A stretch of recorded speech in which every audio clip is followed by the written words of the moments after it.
the circuit of the Americas. Home of the Stars and Stripes and the 250-foot-tall observation tower that gives you the best view of F1 stars and the battle going on at the top of the championship.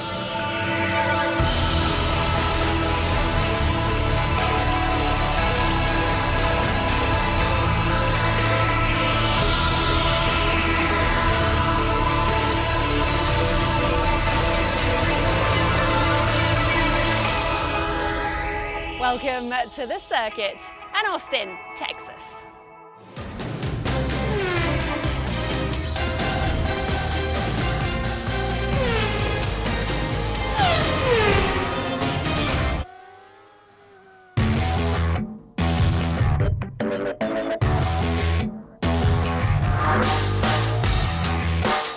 Coming up, Fernando Alonso on his love of Indy. It was a very emotional event for me. Daniel Ricciardo swaps Formula One for the football field. I like the whole setup of it, the real camaraderie, the chants, the energy. And the New York photographer bringing some old school romance to the paddock. The aim of what I do is to bring attention to Formula One in a different way, in a more beautiful way. It just feels more raw, it feels more like racing.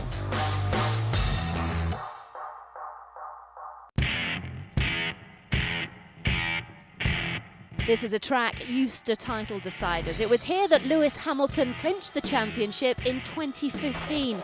So let's take a closer look with the man responsible for bringing the race here, Bobby Epstein. How big an impact do you think this race has had on this area? You know, I think it's rewarding from that standpoint, especially when we see this year versus last year and you see the number of return buyers and we see people coming back. That means you did something right. And then just the awareness around town. When you go somewhere and you hear people talking about it and they know what weekend it is and they know what it is. Do you think that local enthusiasm has translated across the United States? I'm not sure if it's there yet. And I think that's part of what Liberty's challenge is and what they're working on is to really get that word out. Are you somebody who is in favour of other American races? Or would you see those as a threat? Right off the bat, I think another race in the US is probably going to hurt us. But in the long run, it's going to be a win. It's going to be a win all around. Would you have any preference as to where that race would be? As far away from Austin as possible. Hawaii would be a terrific location. I think Honolulu is a great spot. It really would be spectacular through the streets of Honolulu. How excited did people get about Fernando Alonso having a go at Indy 500? I loved that he did it, and it was incredibly well received. It just brought together two great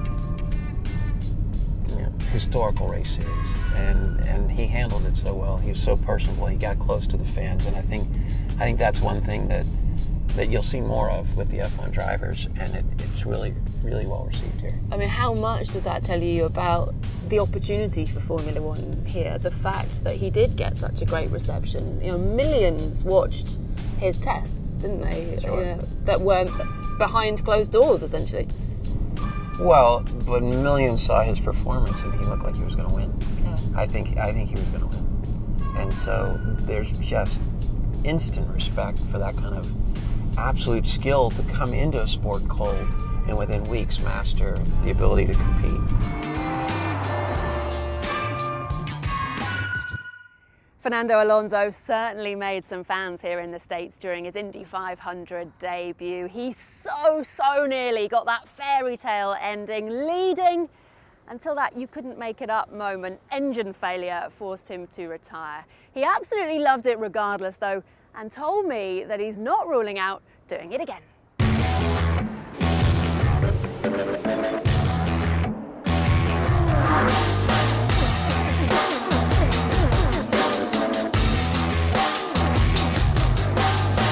It was fantastic. It was a very emotional event for me. We came there with no experience in oval racing, with a lot of difficulties of not knowing the car, not knowing the opponents.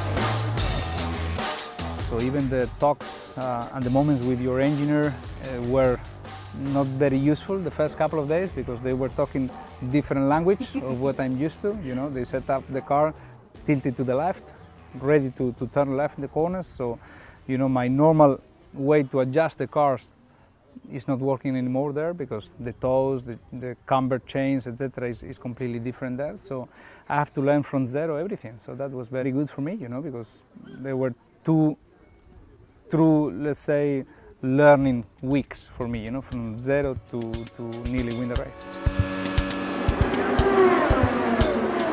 And then sadly, it was all too familiar. Yeah. The feeling at the end. It was a bad coincidence, you know, we're coming from F1 with all the engine problems we had. To have an engine problem also in Indianapolis, it was a bad coincidence. But, you know, many things that you learn, and if I go back there, all these things will be a little bit easier because I will prepare in a better way. You want to go back? I would like to go back there, but maybe not in the very near future, you know. I prefer to keep concentrating in F1. Did it surprise you, the reception you got in the States? Yeah, definitely yes. I think it's a different culture, it's a different way of understanding motorsport or sport in general, much more open, much more friendly to all of us. You know, I imagine if this race was in Spain and some people from US come here, our favorites will be the Spanish sportsmen, you know, and you know we will cheer for them, you know, massively. It's a kind of feeling of the sport is beyond, you know, nationalities or anything like that. You know, all of us there, we were heroes, you know, from all the people in the grandstand. So they support all of us, you know, in the same way, and they really enjoyed the race. So that was a good lesson also that we all learned.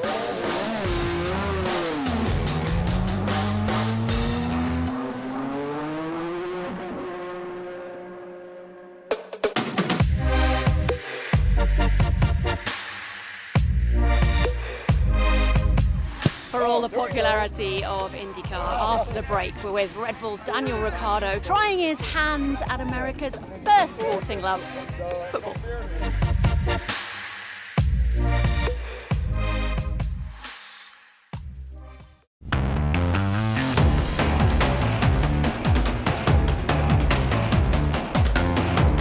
As we've been hearing, the popularity of F1 is growing here in the United States, but there's no doubt football is king. We know the Red Bull pair don't shy away from a challenge on the track, but how brave are they on the football field? I've been finding out with Daniel Ricciardo. I felt brave until two 16-year-old kids twice the size of me went up and tackled me. Then I was, I'm not as brave as I think I am. But in a car I am. But on the pitch, not really. You seem to enjoy it though. Yeah, I've lost my voice. I was shouting and getting all excited. So it was a lot of fun. Really, I really like the way Americans do sports, you know, and I've only started kind of trying to follow, you know, American football the last couple of years. But I like the whole setup of it, the real camaraderie, the chants, the energy. So yeah, that was really cool to experience some of that today. Would you have played AFL or something similar at home growing up? Yeah, a little bit AFL when I was younger, but then everyone else started to grow a bit bigger than I did, and I was not willing to put my body on the line, so I then did a bit of soccer. But yeah, I would say my favourite was probably AFL growing up, but I just wasn't quite willing enough to pursue that. Does hand-eye coordination in a car translate to handball coordination? I would say, in my case, yes. Okay. But I've seen some other drivers try and catch a ball, and they're like this, just like swatting flies. Name names. No, but a lot of them. Okay. A lot of, like, it seems some can kick a ball. Like, so I think a lot of them grew up playing soccer, the Europeans, so they can kick quite well, but not many of them can catch well. But yeah, I'd probably thank AFL for that, and cricket. So what can Formula One learn from the American sports? I think Americans do a lead up to an event so well. They hype it, they kind of go behind the scenes more. The analysis is really good. That really engages you, and then I feel like it prepares you for the start, you know, and you're like, all right, what's going to happen? The anticipation's always really high. Have you noticed over your trips here that more people recognise you, that there's a growing enthusiasm for Formula One? Absolutely. Yeah, I mean, I'm still not saying I'm getting recognised everywhere, not at all, but I do get recognised now, and I'm sure other drivers do also. Where when we first started coming, it's not only weren't we recognised, but people were not even aware of what Formula One was. Is that, what type of car is it? Does it look like a, I don't know, does it look like a normal road car just with a bigger engine? So, you know, the idea of Formula One was still very, very green. So yeah, it's grown a lot over the years, and obviously Austin, yeah, we got the race here, but you know, I'll travel to LA or New York or other cities, and even there, you know, Do you think it has people permeated across the States more? Yeah, absolutely. And it's still, obviously, I mean, America's huge, and it's got a long way to really keep growing to the levels obviously we want to see, but it's certainly grown in the last even 2 years. Would you want to see another US race? Yeah, absolutely. Why not? At Why the not? expense of Austin? No. Please keep Austin. I love it. Coda do an awesome job.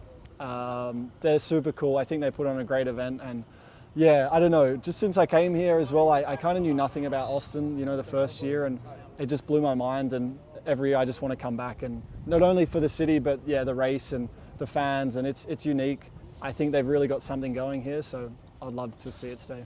And how much pride have you taken from this season? Because so much of the talk, I think it's fair to say, after last season, the start of this season was how well Max was doing. And you've come out and said, hey, what about me? You staked your claim, properly staked your claim, haven't you? Yeah, I mean, yes, but I guess it's one of those things you always want more out of yourself and out of the team, out of the car, everything. But look, I've had a really good season. At times, I think it's just been good though, and not great. And obviously, I want great all the time. So, you know, generally, I'm still happy. Like, if the season ended today, I'd leave happy. But you know, I always feel I can find more out of myself, so I'll keep searching. Physically, Formula One drivers can compete with some of the best athletes in the world, and they have to be mentally tough as well. A lot of people are thinking that it's fairly easy to drive a Formula One car. We've got 20 or 21 races per year everywhere in the world, so we've got issue with jet lag, with different climate, different places, different food, different beds. So it's really hard to get every time in the right mood and the right place for racing. The race can be lost even before the weekend has started. One of the reasons that Formula One fascinates me is that it truly is testing human cognition to its limit. What's the difference in between being in a really good day and in a bad day? It's just all going to be in your head. Today we're going to be looking at 3 particular cognitive tests. They illustrate the function of some cognitive capabilities which are particularly important to Formula One drivers. So this is an EEG headset. These electrodes are going to pick up the electrical activity that are generated by the hundreds of thousands of neurons in your brain, and we can see, for example, what kind of cognitive workload you're experiencing. So the first test that we're going to do is called Rapid Visual Information Processing. And your task is that you need to press the spacebar when you see a sequence of either 3 even numbers or 3 odd numbers. Okay. Got red. Wrong.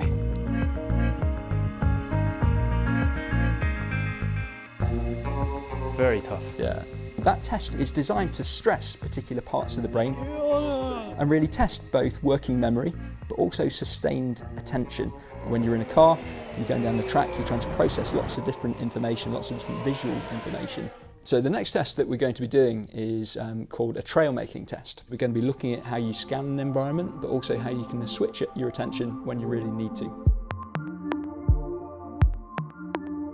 The second test, we're going to look at working memory, because that's obviously very important to be able to actually hold different pieces of information in your mind. They might be looking at a particular building, for example, which they use as a reference for braking, but they're also looking at all kinds of different items. They're competitors, they might be looking at the apex in a corner, probably beyond the apex of the corner, and that test really measures the fundamental components which contribute to that skill. That test is complete. That was the test? Yep, that was the test. I thought it was still a practice. So So the final test that we're going to do today is something that you're probably a bit more familiar with. That's reaction time. There's going to be a green circle on the screen, which you'll have to react to as fast as possible by pressing the spacebar. Okay. But then there's also going to be some choice reaction tests where there's some arrows on the screen. I'm also really interested in what I call super performers. These are people who exhibit particularly high levels of cognitive capabilities, maybe an ability to sustain their attention to a much greater extent than we see in an average population. And it's really the integration of these different cognitive capabilities, which many of them reside in the front part of the brain, actually in the frontal cortex, that define and describe what I would call a super performer. And we see many of these on the track in Formula One, and I'd certainly put Romain in that category. You work on that mentally and you try to find, okay, what can I do better, what can I improve, and what were the positive of a difficult race, for example, and what is my next challenge. And the next challenge, you think either I can do it, and then you're not ready to be world champion, or you say, oh, I can actually do it, I want to do it, and then you're on a good path. The human brain is an incredibly complex tissue or collection of tissues. We're still interested in different brain regions and obviously their functions, but really the brain works like an incredible orchestra where each of the players are playing slightly different tunes, but together you get an incredible symphony. Some people say that more is known about outer space than the human brain, and that's likely true. And I feel very privileged to be part of this group of people who are exploring that.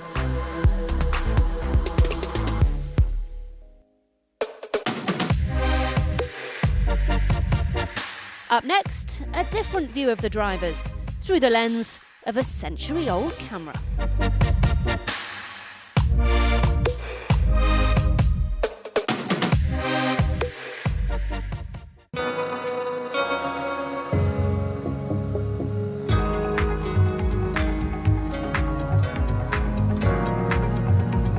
With the glitz, glamour and gorgeous locations, it's not hard to make Formula One look good.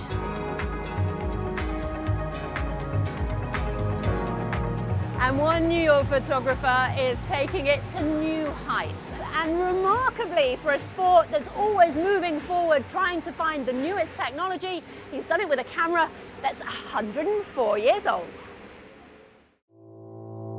The aim of what I do is to bring attention to Formula One in a different way, in a more beautiful way. When I started shooting black and white, it evolved into something completely different because it was evoking the past. A lot of it's a little bit blurry. I mean, it's all intentional. I wanted to show some motion and speed. It just feels more raw. It feels more like racing.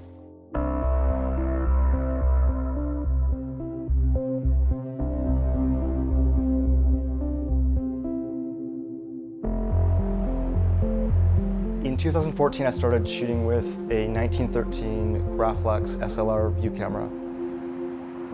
The Graflex was made in Rochester, New York, and it was manufactured for decades and decades. Some of the crime photographers used it, like Ouija. There's a famous photograph of Margaret Burke White shooting Lower Manhattan. But for me, I love that I'm looking down through a mirror, like a waist level finder, so I see exactly what's happening. The bridge looks incredible, looks like it was built, looks like we're in the 1860s, you know? So I find a composition, choose my shutter speed, it's almost like testing the wind, and kind of go about my business, just kind of ignore the world and just take pictures.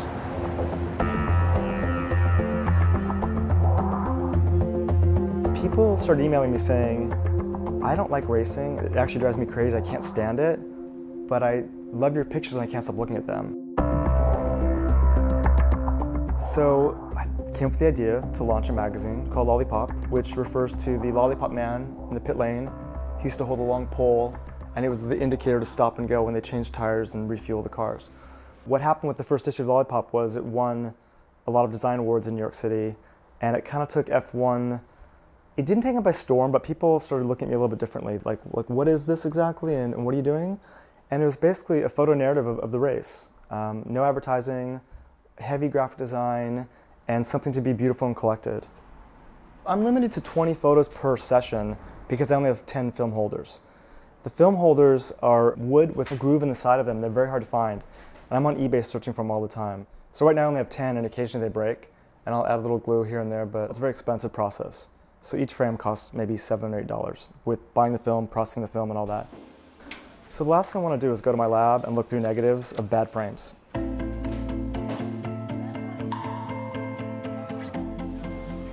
Here's the car coming into the pits pretty fast. That should look pretty cool, I think. You get a really good sense of what it's going to look like from a negative. It's really satisfying. And so far, they seem pretty good. Red Bull car. If I get a few, then it's worth the trip. It's really not about quantity. And at this point, I had so many frames. I shot, I think, about 3,500 images with this camera. This is the Italian broadcaster. Trying to photograph kind of everyone in Formula One, not just the drivers, but other journalists, team owners, teams themselves. If you're reading blogs or reading papers, you know their names, but you never see them. So why not bring them to the forefront as well? And they're very influential in definitely affecting the sport. Ferrari mechanics watching the monitors. Did some work on Kimi Räikkönen's car, the nose cone in the foreground. I like these moments where there's real involvement. It's behind the scenes Formula One. Plus, I just like the access. Like, it's kind of cool.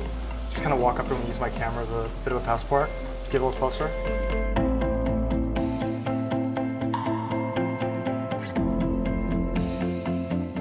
I've photographed almost every driver in the paddock now, and the one person I was most nervous to photograph was Kimi Räikkönen, because I'd been a fan of his for 10 or 15 years, but I couldn't tell him. I would just been too awkward. So basically, when I photographed Kimi, I just handed him the camera. And then suddenly he was vulnerable because he was like, he didn't want to drop it, didn't know how to use it. He looked through it, and I think he liked it. And suddenly I was, showing him how to focus. I was resetting the shutter, changing the film holders. It's very hard to get access to shoot a portrait, even now that I've become known. But I think if Americans saw these drivers and saw that they were fit, good-looking guys, multimillionaires, dating beautiful women, risking their lives, all that, I think it would catch on.